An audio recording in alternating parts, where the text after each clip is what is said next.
জিন্দাবাদ। আমার সোনার বাংলায় আর সত্যি ঠাই নাই,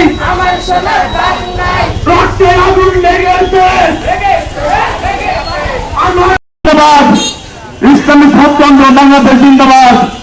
এই বলে আমার বক্তব্য শেষ করেছি।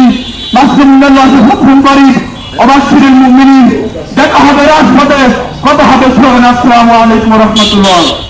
এরপর আপনাদের সামনে বক্তব্য নিয়ে আসছেন ছাত্র নেতা তানভীর হুসাইন, অর্থ কল্যাণ সম্পাদক, ইসলামী ছাত্র আন্দোলন বাংলাদেশ চৌগাছা থানা শাখা।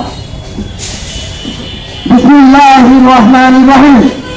আমরা সকলে জানি আমরা এখানে কি জন্য উপস্থিত হয়েছি। আমরা জানি আমাদের ছোট বোন আসিয়া ধর্ষণ করা হয়েছে। প্রথমে আমি একটি কথা বলতে চাই, আজ আসিয়া কবরে রয়েছে, কিন্তু শাসকে যে ধর্ষণ হয়েছে তার কোনো বিচার হয় নাই। আমরা দেখেছি হেফাজতে আছে। আমাদের এটা উচিত ছিল না, উচিত ছিল আসিয়া কবরের আগে আমরা দাফন দিতে পারলাম।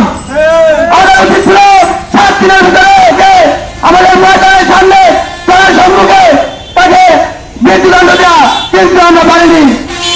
আমি আইন বলে বলতে চাই, 7 দিন নয়, 90 দিন নয়, 7 দিনের ভিতরে পর্ষদের সর্বোচ্চ মৃত্যুদণ্ড তার সম্মুখে দিতে হবে। আমি এবার যুবক ভাই থেকে কিছু বলতে চাই।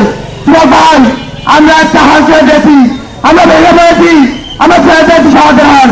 আজ আমরা নিজেদের ভালোটাই বুঝে যাই যে রাজ্যে না ওখানে অন্যায় হয়েছে, অন্যায়টা অন্যায় হতে থাক, আমরা বাধা দিই না। কিন্তু এবার কোনোদিন আমরা অন্যায় করে বাধা না দিই, অন্যায় চলতে থাকবে, ন্যায় কোনোদিন বসে চালাতে হবে না। তাই আমি আবার আহ্বান করি, আপনারা আসুন, ন্যায় সরকার দেখে নিন। ইসলামী সংগ্রাম